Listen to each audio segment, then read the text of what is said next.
Leo tumewaletea video nyingine. Video hii itakwenda kuelezea jinsi gani unaweza kurequest academic transcript kutoka katika mfumo wa Nactivate.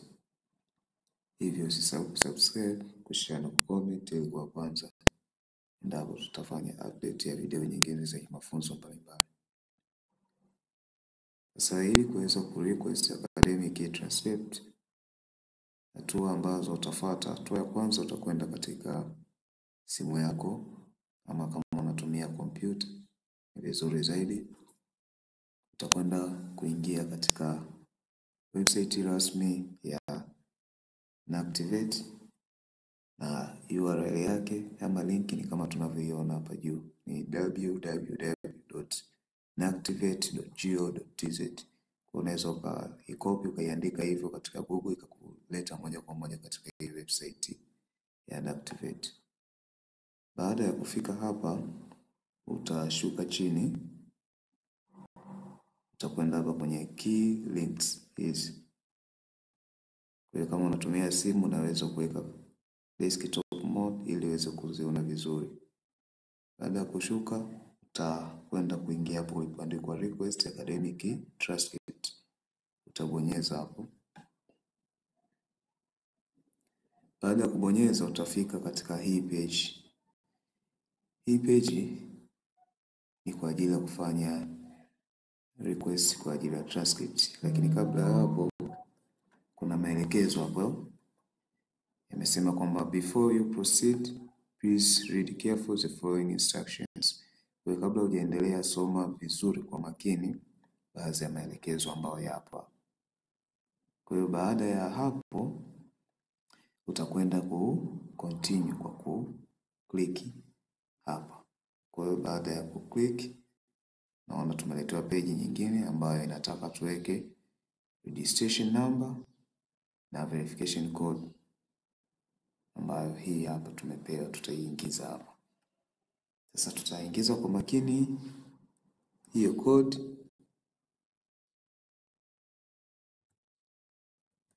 kama ifuatavyo. Haya, kwa kuwa ni kazi ya mtu nitastopisha kidogo.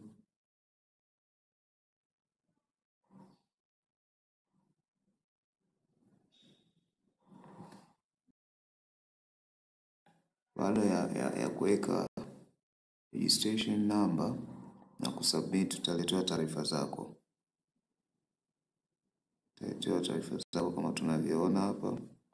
Ukishaletewa utahakiki kama ni sahihi, hasa jina lako na registration number.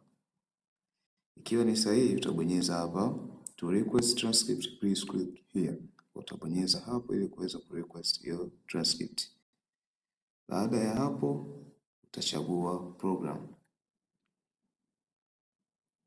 Utaangalia program ambayo kwamba wewe umesoma, utaiweka.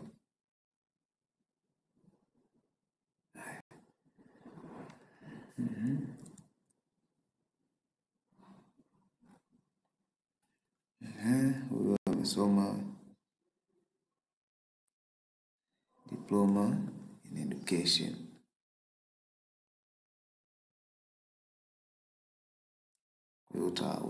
Utaangalia program ambayo kwamba wewe umesoma, alafu utaselect hapo.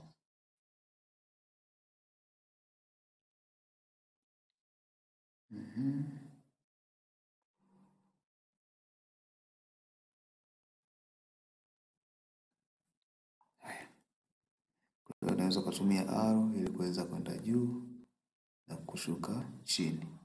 Kwa ukishapata jina lako, records yako,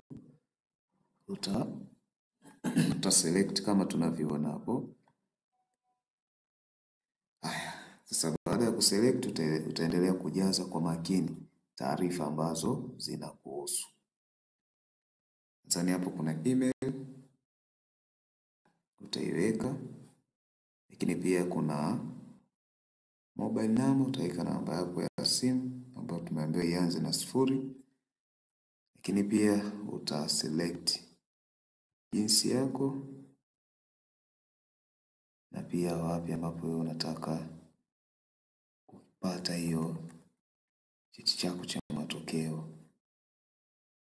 Utaangalia hapo, huyu anataka kupatia Dar es Salaam, utachagua Dar es Salaam kama hivyo, mwaka wako wa kuzaliwa. Pia utaweka taarifa za mwaka wa kuzaliwa kwa usahihi.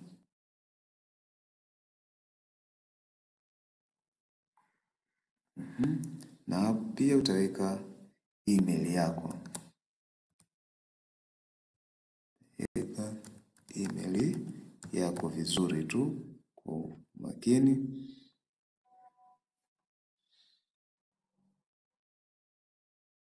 Na hapa unapaswa kuwa makini zaidi, kwa sababu maelezo ameshakwambia kabla ya kuendelea, basi usome maelezo pale. Kwa hiyo utaweka email kwa sahihi.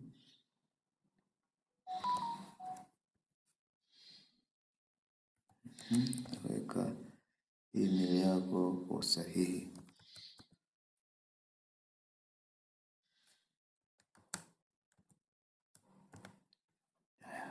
Baada ya kuweka email kwa sahihi, tutakwenda kuweka tarehe ya kuzaliwa. Haya, taanza na mwaka,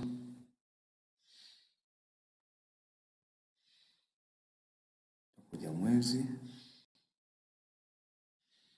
Baada ya hapo tarehe. Mpaka hapo utakuwa tayari umeshajaza tarehe ama taarifa zako za kuzaliwa. Baada ya hapo tumebakisha sehemu moja, namba ya simu.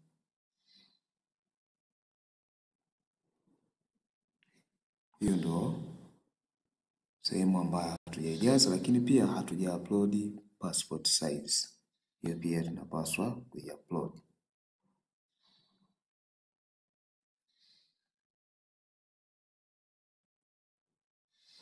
Haya, acha niweze kujirushia passport size ili niweze kuiupload. Nzuri, imeshafika. Tuendelee. Haya, hapo tutaweka namba ya simu. Tutaweka namba ya simu kwa usahihi, kwa usahihi kabisa. Baada ya kuweka namba ya simu kwa usahihi, tutakuja kuupload passport yetu. Haya, hiyo tayari imeshakaa. Baada ya hapo tutasubmit.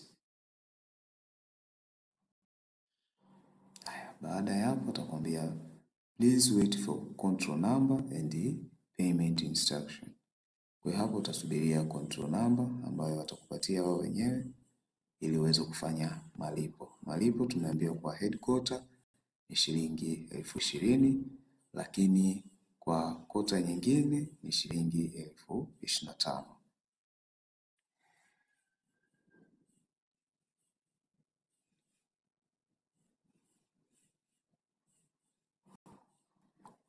Kwa hiyo hadi hapo utakuwa tayari umeshamaliza hatua zote za mwanzo. Hatua iliyobaki ni ya kufanya malipo. Hiyo ndio hatua iliyobaki. Kwa hiyo wewe utaangalia unataka kulipa na mtandao gani. Kwa hiyo kwa kila mtandao maelekezo yapo kama tunavyoona. Kwa hiyo utakopi vizuri control number ili kufanya malipo, na utasoma vizuri maelekezo ili kuweza kufanya malipo. Na hapo nakuwa tayari wameshakuelekeza uingize kiasi gani. Hapa tayari wametuwekea 20,000. Kwa hiyo utafuata hatua. Kama ni M-Pesa, utumia mtandao wa Vodacom, utafuata hatua ya kwanza, utapiga *150*00 mareli, utaingia namba 5 lipa kwa M-Pesa, namba 5 malipo ya serikali, namba 1 namba ya malipo, utaingiza sasa hii control number. Baada ya hapo kiasi ni shilingi 20,000, utaweka namba yako ya siri, utathibitisha. Mpaka hapo utakuwa umeshafanya malipo.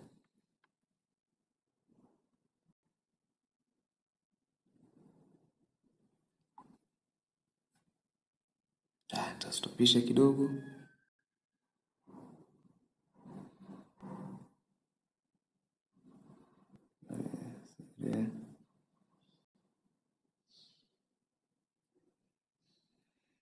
Kufanya malipo, utafunguka hii page kama tunavyoiona hapo. Kwa hiyo utakupa username pamoja na password. Kwa hiyo utapata ujumbe hapa unakuambia copy this password and username, keep it secret. Kwa hiyo utakopi password na username yako, na pia amesema ifanye kuwa siri. Kwa hiyo hadi hapo tutakuwa tumemaliza.